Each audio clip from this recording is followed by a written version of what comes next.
Hola queridos amigos, queridos hermanos, ¿cómo andan? Es realmente una alegría poder encontrarnos por este medio que es nuestro canal de YouTube. Qué lindo es poder en estas fechas regalarte un mensajito, una pequeña reflexión con estas fechas como es tanto Navidad como Año Nuevo. No sé cómo lo vives, pero yo realmente son fechas muy especiales. Es cuando uno se junta sobre todo con la familia, con los vecinos, dependiendo en qué lugar tú vivas. Yo me crié en un pueblito y los vecinos también compartíamos estos momentos, ¿no?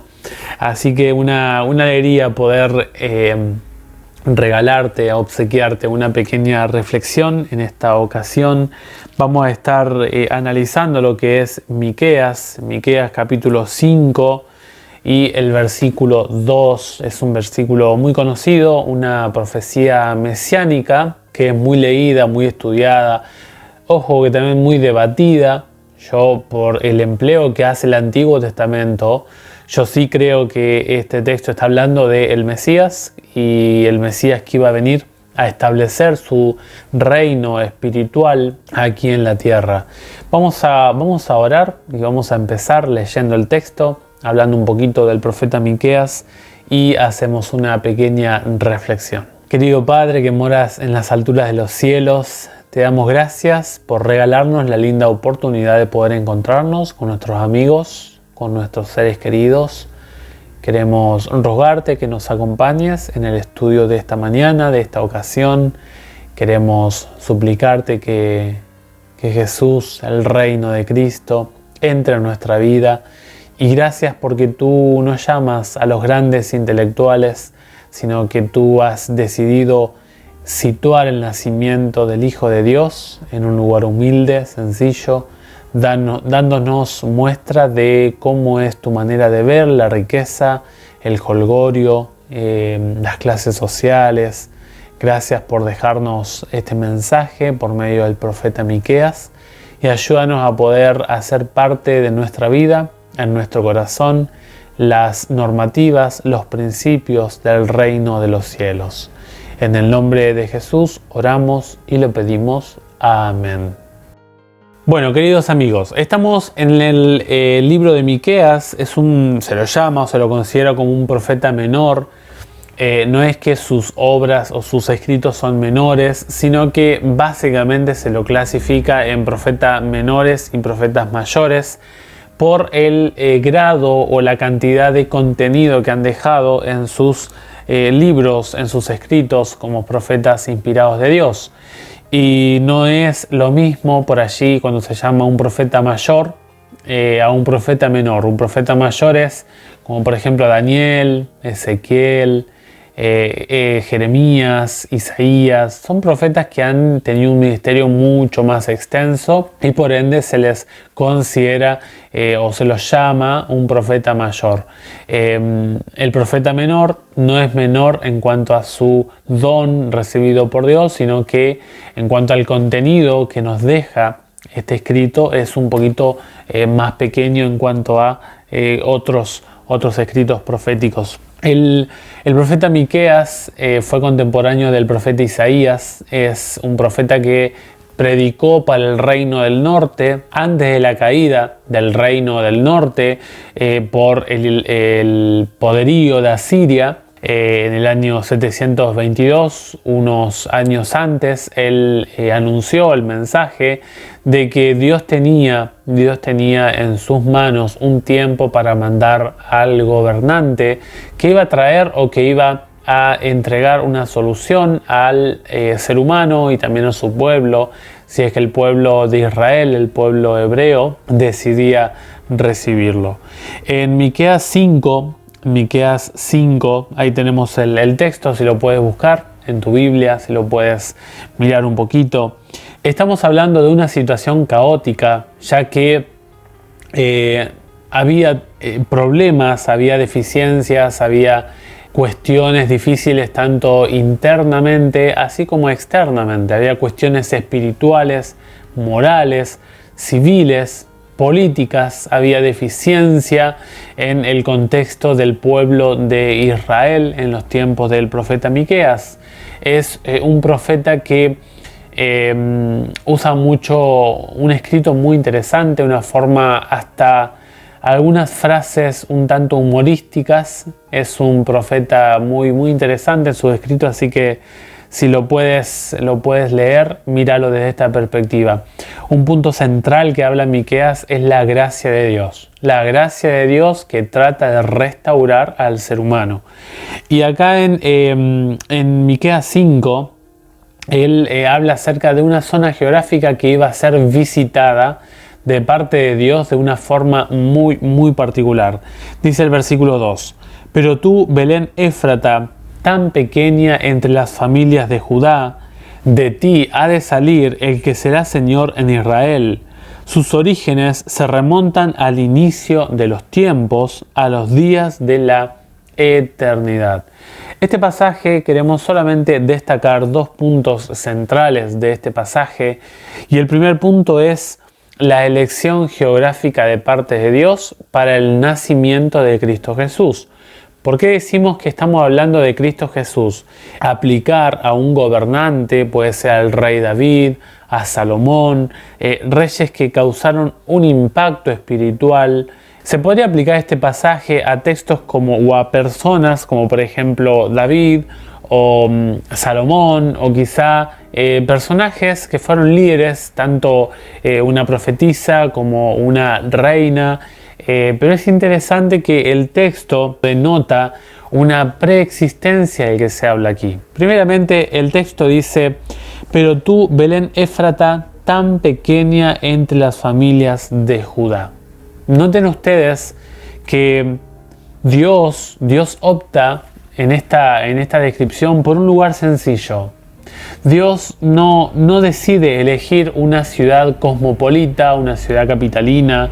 Recordamos que Belén Éfrata es una ciudad que está al sur de Jerusalén. Es una ciudad que no es muy grande. Para los tiempos de Cristo se calcula que más o menos había unos 1000 habitantes. O sea que no era una ciudad muy grande. Es más, era una aldea. Era algo sumamente pequeño. Había un grupo de personas que moraban allí y capaz que hasta tenían unas pocas divisiones de los sectores de la ciudad. Para el año 2007 aproximadamente se cree que tenía unos 25.000 habitantes aproximadamente, según el último censo que se hizo allí en Palestina. Bueno, hay población en su gran mayoría musulmana y también cristiana ortodoxa, que las personas cristianas son la minoría.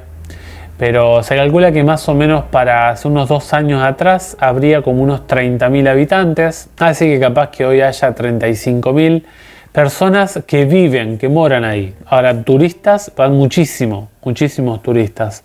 Pero Dios habría podido elegir, Dios hubiera optado o hubiera podido optar por una ciudad reconocida por el mundo intelectual, académico, social, político.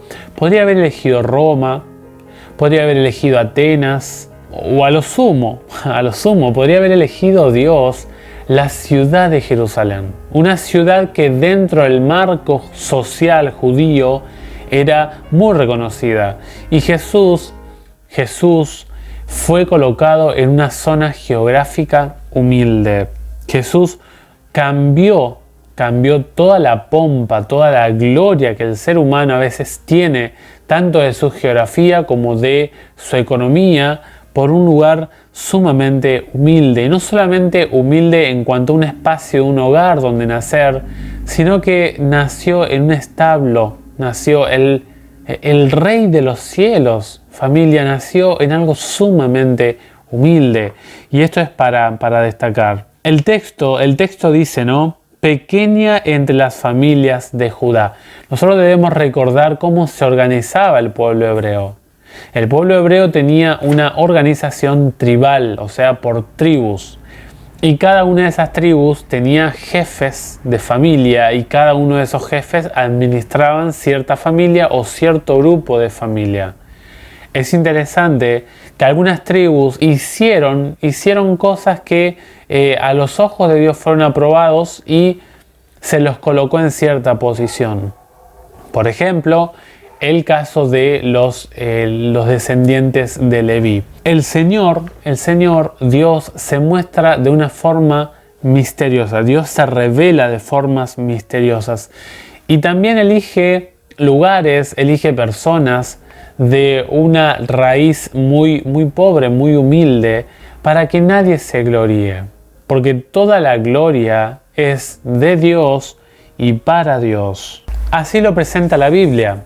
Mira en Filipenses capítulo 2, los versículos 5 al 8, dicen esto: haya pues en vosotros este sentir que hubo también en Cristo Jesús. Él, siendo forma de Dios, noten lo más alto, ¿no? la misma posición de Dios. Él, siendo en forma de Dios, no estimó el ser igual a Dios como cosa a que aferrarse. O sea, Jesús podría haber dicho: yo soy Dios y decido en mi divinidad no rebajarme. Y es interesante que dice el texto: no estimó el ser igual a Dios como cosa a que aferrarse, sino que se despojó a sí mismo, tomó la forma de siervo, se hizo semejante a los hombres. Más aún, hallándose en la condición de hombre, se humilló a sí mismo, haciéndose obediente hasta la muerte y muerte de cruz. Es interesante el texto. Dice, va de mayor a menor la degradez de Jesús, la bajeza de Jesús, la humillación de Cristo. Dice el texto, era Dios, era semejante a Dios, era igual a la postura en la divinidad de su persona a la de Dios. Era Dios, dice en el versículo, Él, siendo en forma de Dios, no estimó el ser o hacerse ser humano. Ya pasar de ser el Creador, el Dios de los cielos, a ser hombre es una bajeza. Ahora, no solamente fue hombre, sino que dice la Biblia que vino como siervo, un servidor. Y no basta solamente con ser siervo, sino que murió. Él iba a entregar su propia vida.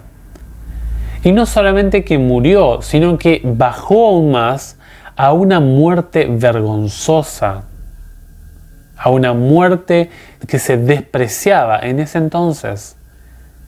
Es interesante esto que dice la Biblia, de cómo Dios en su misma persona decidió manifestar la humillación del Hijo de Dios.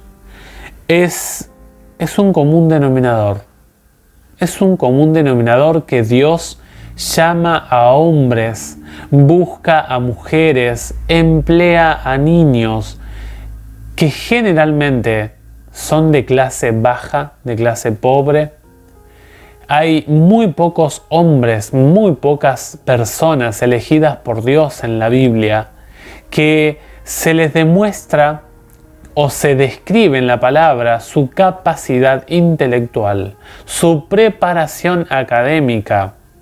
Y se me viene a la mente, por ejemplo, el caso del apóstol Pablo. Lejos de, si bien era según el apóstol Pedro, segunda de Pedro 13, él habla de que era un hombre muy preparado el apóstol Pablo. El apóstol Pablo, al compararse con la gracia de Jesús, con la cruz de Cristo, con el evangelio de Cristo, el apóstol Pablo ahora siente que es basura.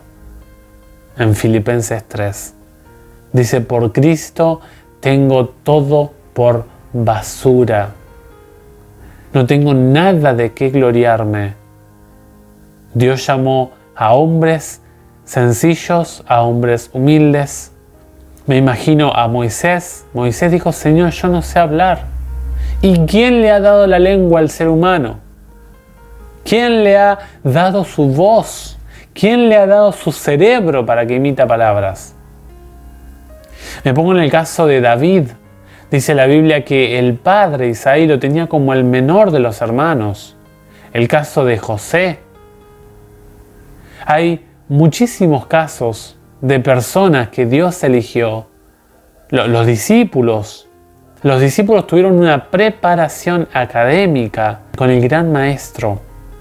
Y generalmente Dios no emplea a personas ricas, a hombres o mujeres poderosos intelectualmente, con capacidades que asombran o que asombrarían al mundo, porque generalmente los ricos, la gente que tiene mucho potencial, está llena de orgullo y por lo tanto Dios no puede emplear un vaso que está lleno. Por eso Dios en el profeta Jeremías dijo, no se alabe el sabio en su sabiduría, ni el rico en su riqueza, ¿no? Ni el poderoso en su poder, sino que el que se gloríese en conocerme a mí, en saber qué es lo que me agrada. Por eso el apóstol Pablo, si me acompañas a 1 Corintios, él habla acerca de la calidad de hermanos que había en la iglesia de los Corintios. Es interesante que dice, ¿no? En el versículo 26, considerad pues, hermanos, vuestra vocación y ved que no hay muchos sabios según la carne. O sea, si hablamos humanamente, sabiduría en ustedes no hay. Luego dice, ni muchos poderosos, ni muchos nobles. O sea, no se crean la crema de la sociedad, no se crean la clase más alta, no se crean el estatus social más encumbrado. Porque dice el apóstol, no hay en ustedes sabios, ni ricos, ni nobles. No hay en ustedes eso. Sino que lo necio del mundo escogió Dios. Lo necio del mundo escogió Dios para avergonzar a los sabios. ¿Se acuerdan de Jesús? Y no estudió en nuestras instituciones. Él no estudió en nuestras escuelas. ¿Cómo es que sabe tanto?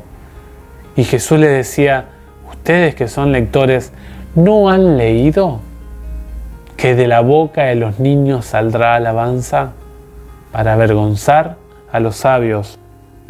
Y lo débil del mundo escogió Dios para avergonzar a lo fuerte, lo necio, lo no sabio y lo débil. Dice el texto, y lo vil del mundo, o sea, lo menospreciable, los que no daban, los que no apostaban por la capacidad intelectual de los discípulos, de Moisés, de David. Dios, eso vil, esa vileza que había en ellos, Dios eligió a esas personas igualmente. Dice, y lo menospreciado escogió Dios, y lo que no es para deshacer lo que es. Las estructuras sociales que forman nuestra sociedad o que conforman nuestra sociedad, es interesante que Dios dice esas estructuras no encuadran según mis estándares personales. Esto es algo interesante porque Dios elige a personas frágiles, a personas sencillas, a personas que consideran que lo que tienen no lo hace mejor que tal o cual. Si tú tienes esta posición, puedes llegar a ser empleado por Dios, porque Dios menosprecia al orgulloso, Dios menosprecia al que tiene la sabiduría como el centro de su existencia. Dios no puede emplear a personas así. En Los Ángeles, cuando Jesús nació, los ángeles le cantaron a unos pastores, pero también llegaron a los magos del Oriente, a la comitiva de los magos, los sabios del Oriente. Hombres que estudiaban la naturaleza, hombres que estudiaban la astronomía, hombres que conocían de la profecía y fueron a encontrarse con el Mesías. El Evangelio tiene mucha mayor probabilidad de ser aceptado en un corazón humilde aún en un corazón orgulloso. El texto de Miqueas nos dice que la ciudad que eligió Dios para el nacimiento de Cristo era la más pequeña entre los clanes de Judá. No te asombres si has nacido en un lugar pobre, humilde. Dios te puede emplear con tus capacidades. Ahora, no quiero decir que la preparación está mal, no me entiendas mal. La preparación puede ser y es necesaria para seguir creciendo en el Evangelio. Pero no es lo más importante cuando Dios tiene que optar para llamar a alguien. El llamado de Dios no se basa en tus capacidades. Porque lo sabio, lo fuerte, Dios no lo valora a la hora de llamar a alguien. Que todas esas capacidades se pueden emplear para el servicio de Dios, totalmente de acuerdo. Pero para el llamado inicial de Dios, estas cuestiones no son lo esencial. Si volvemos a Miqueas capítulo 5 y el versículo 2, la Biblia dice: pero tú, Belén Éfrata, tan pequeña entre las familias de Judá, de ti ha de salir el que me será Señor en Israel. Sus orígenes se remontan al inicio de los tiempos, a los días de la eternidad. Es interesante que este pasaje no solamente nos habla del origen humilde de Cristo, de cómo es un común denominador de que Dios elige lo más bajo de este mundo para que todo lo bueno que se hace, todo lo digno de honor, todo lo digno de honra sea para Él. Sino que además el texto también nos dice que de Él, o sea, de esa zona geográfica, de ese lugar, del lugar elegido por Dios, del lugar que eligió Dios, saldría el que me ha de ser Señor en Israel. Y esto es muy importante, porque Dios está hablando acá del establecimiento del reino de los cielos. Y esto es algo que nosotros podemos observar. El reino de los cielos fue traído por la llegada de Cristo aquí a la tierra. El Señor Jesús, gracias a su venida, acercó a la raza humana la posibilidad de que el reino de los cielos pudiera recibir al ser humano pecador. Así lo predicó Juan el Bautista en Mateo 3 y también Cristo. El reino de los cielos se ha acercado. Ahora, el reino de los cielos, el reino que habla Miqueas 5:2, es un reino muy diferente al que el ser humano tiene, generalmente el concepto que el ser humano tiene acerca del reino o la forma política de organizarse aquí en la tierra. ¿Saben que la Biblia dice que todos los reinos de este mundo pueden ser cambiados por la mano de Dios? Dios es el que gobierna, Dios es el que administra las clases políticas, las organizaciones políticas. Dios tiene el control de este mundo. O si tú cumples un rol de influencia, sea en la iglesia, sea en tu familia, o quizá cumples algún rol en la municipalidad, en la organización municipal de tu comunidad, o quizá tienes la opción de ser un intendente, un gobernador, o si quizá tienes cargos más altos. Quiero decirte que la Biblia dice que Dios es el que te colocó ahí. No se le pasa a Dios ni una milésima de lo que ocurre en este planeta. Dice Daniel 2:21, Él muda los tiempos. O sea, si Él quiere cambiar la situación hoy, Dios lo puede hacer. Dios puede modificar eso. Dice el texto, y las edades, quita reyes y pone reyes. O sea, el tiempo y la persona para Dios no es un problema. Dios puede modificar los tiempos y puede modificar las personas que están actuando en el medio de ese tiempo. En el versículo 37 de Daniel 2, Daniel le dice al rey Nabucodonosor: Rey, tú estás aquí porque el Rey de los cielos te ha puesto aquí. No te creas de que tú estás ahí porque tú eres más poderoso, eres más bueno. No. El reino de los cielos lo maneja Dios. El reino de los seres humanos lo maneja Dios. El reino del universo lo maneja Dios. Él muda los tiempos y las edades. Él quita y pone reyes. Y es interesante que nosotros podemos encontrar una descripción de este reino de los cielos en una charla con dos gobernantes. Un gobernante que es el gobernante de Dios, que es Dios, que es el Señor Jesús, y otro que es un gobernante un tanto frágil en su temperamento como líder político. A nivel civil dejó mucho que desear Pilato, y tenemos en la Biblia la charla que tuvo con Cristo. La charla comienza allí en Juan 18, del 28 en adelante. Jesús es llevado delante de Pilato, y Pilato tiene una charla muy, podríamos decir, hasta íntima con Cristo.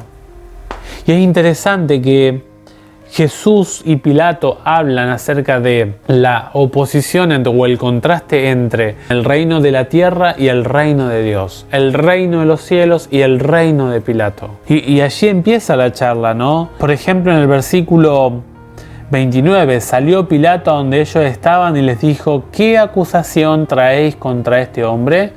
Respondieron y le dijeron: si este hombre no fuera malhechor, no te lo habríamos entregado.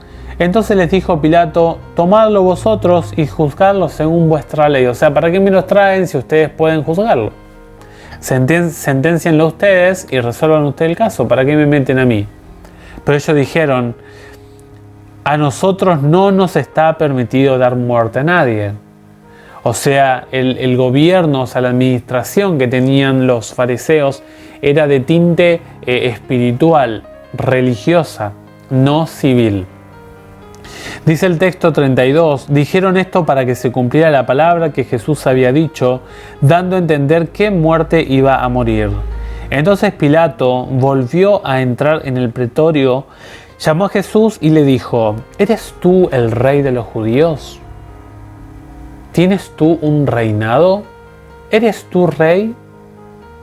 ¿Tienes tú poder? Y Jesús le dice: ¿dices tú esto por ti mismo o te lo han dicho otros de mí? ¿Por quién preguntas? ¿Preguntas según los intereses de los otros o tú realmente quieres saber quién soy yo? ¿Quieres conocerme realmente a mí? Y el ego de Pilato le dice: ¿soy yo acaso judío? ¿Tengo algo que ver con tu reino? Y luego dice el texto: tu nación y los principales sacerdotes te han entregado a mí. O sea, tus propios súbditos se han rebelado contra ti y te han entregado. Y dice: ¿qué has hecho? ¿Qué tipo de administración has desarrollado que los propios súbditos tuyos te entregan? Cuéntame, ¿qué has hecho? Y dice el texto: Jesús le dijo: mi reino no es de este mundo. Y esta es la clave que queremos hablar un poquito acerca de lo que habla Miqueas. Miqueas dice que el Señor, el gobernante que va a venir de parte de Dios, no maneja los estándares políticos, civiles que el mundo maneja. Querido amigo, querida amiga, el reino de los cielos está conectado con la verdad y con el amor. Son dos cuestiones muy diferentes a las que el ser humano hoy en día está acostumbrado a manejarse. El reino de Cristo no se establece con súbditos. Recordemos la diferencia entre súbditos y ciudadanos. No es lo mismo. El ciudadano desarrolla una participación activa en lo civil. El súbdito está sometido al poder, es un vasallo del poder político de su época. Esta fue una de las transformaciones interesantes que trajo la Revolución Francesa a nuestras sociedades-estado en la actualidad. Dios, en su forma de gobierno, tiene una forma representativa. Dios jamás va a ser un Dios autoritario, un Dios que desarrolle un gobierno egoísta. ¿Qué es lo que quiso hacer Lucifer? Lucifer empezó a expandir estos chismes. Pero la Biblia me dice que Dios me invita a ser ciudadano del reino de los cielos, no un súbdito. Y conociendo inclusive a Dios, cómo es Dios, cómo se revela en su palabra, yo no tendría ningún problema en ser súbdito de Dios. Porque hasta ser súbdito del Rey de Reyes y Señor de Señores es una sumisión equilibrada. Pero Dios establece una forma de organización diferente según Miqueas 5:2. El ingreso al reino de Dios no es por sangre, no es según tu origen, no es según tu posición social, no ocurre de afuera hacia adentro. El reino de Dios es un proceso interno. Para ingresar al reino de Dios es un proceso interno que se manifiesta hacia lo externo. El reino de los cielos no se organiza o no se incluye a sus convidados por el uso de armas. No ejerce el reino de los cielos un dominio violento que agrede la libertad del que va a ingresar al reino. No es un gobierno que hostigue, que asfixie el libre albedrío de la persona que va a participar del reino de los cielos. No. No se ejerce violencia, se ejerce por amor. Por amor. Bien lo dice el profeta allí en Isaías 43. Miradme a mí y sed salvos todos los puntos de la tierra. Observa a Dios.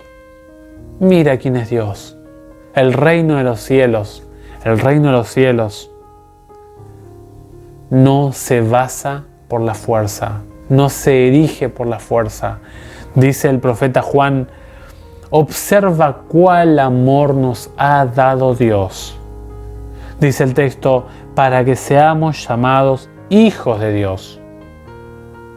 El ser hijo, hija de Dios, es porque Dios nos ha dado esa posibilidad. Es por amor que Dios nos permite ingresar al reino de los cielos. Y dice el texto, por esto el mundo no nos conoce. Ahí está el mundo. Jesús dijo, mi reino no es de este mundo. Y luego dice el versículo 36, mis servidores, dice, si fuera mi reino de este mundo, mis servidores pelearían para que yo no fuera entregado a los judíos. Pero mi reino no es de aquí. La Biblia dice allí en 1 Juan 2 que este mundo va a pasar. Toda la belleza, la gloria, la fama de este mundo pasará. Pero el que ama a Dios, el que sirve a Dios, el que elige a Dios, vivirá para siempre. Vemos en el esplendor, en su esplendor máximo, en el Sermón del Monte. En el Sermón del Monte tenemos la descripción sublime de cómo Dios desea desarrollar el gobierno suyo aquí en la tierra. Cuando Jesús vino en su primer venida, no vino a establecer un reino de poder, de dominio civil.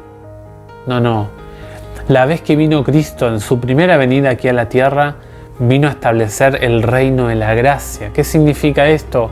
El reino que da lugar a que el ser humano pueda ingresar o tener la posibilidad, pese a que se muera aquí en la tierra, la garantía de que él volverá a estar en la presencia del gobernante del universo.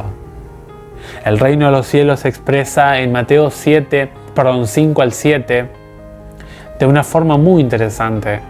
Allí se habla del verdadero ser humano que puede alcanzar la felicidad. ¿Sabes qué es ser feliz para Dios? Allí están los versículos 1 al 11.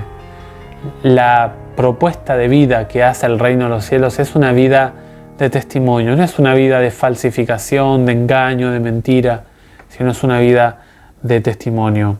También es conocer la propuesta moral de Dios. Allí se habla acerca de cómo tener una relación matrimonial o cómo mirar al sexo opuesto. Sobre todo les habla específicamente a los varones por la estructura psíquica que tiene el ser humano, varón diferente al de la mujer. Pero el pecado lo lleva a la mente Cristo. También habla acerca de cómo se maneja la ira. ¿Querés saber cómo se maneja la ira en el reino de los cielos? Mira los versículos 21 al 26. También habla acerca de, en los versículos 27 al 30, habla esta cuestión del adulterio, la fornicación, ¿sí? Desarrollar una pureza sexual. En los versículos 17 al 20 se habla justamente de la ley de Dios. Se habla acerca de la propuesta moral de Dios. La propuesta moral de Dios es justamente el decálogo en Éxodo 20 y en Deuteronomio 5. 4 primeros mandamientos acerca de mi relación con Dios y otros 6 en relación a mi prójimo. También se habla allí en los versículos 43 al 45 cómo tratar al enemigo, cómo tratar al que se opone a ti. Oh, querido amigo, querida amiga, qué diferente es el reino de los cielos a como nosotros lo tenemos pensado. ¿Cómo vas a festejar esta Navidad? ¿Vas a dejar que el reino de los cielos aflore en tu vida? Si haces un análisis, un balance de este 2022, ¿cómo actuaste en este 2022? ¿Pudiste crecer en la gracia de Cristo? ¿Pudiste avanzar en el crecimiento en tu vida espiritual? ¿O te estancaste? Y no solo te estancaste, sino capaz que diste pasos para atrás. Ojalá que podamos pensar en esta Navidad y dejar que el reino de los cielos se establezca en nosotros. Que el reino de los cielos se establezca en tu vida. Te mandamos un gran abrazo desde nuestro canal. Te esperamos en el próximo audiolibro, video, en lo que estamos subiendo, y gracias por acompañarnos hasta este momento. Que Dios te bendiga enormemente, que pases muy buena Navidad con tu familia, con tus seres queridos, y si lo estás pasando en algún hospital, en alguna situación difícil, agradece a Dios por estar vivo. Agradece a Dios por estar vivo. Que el centro de esta Navidad sea Jesús en tu vida. Jesús en tu vida. Que Dios te bendiga ricamente, un abrazo a la distancia y nos vemos en la próxima.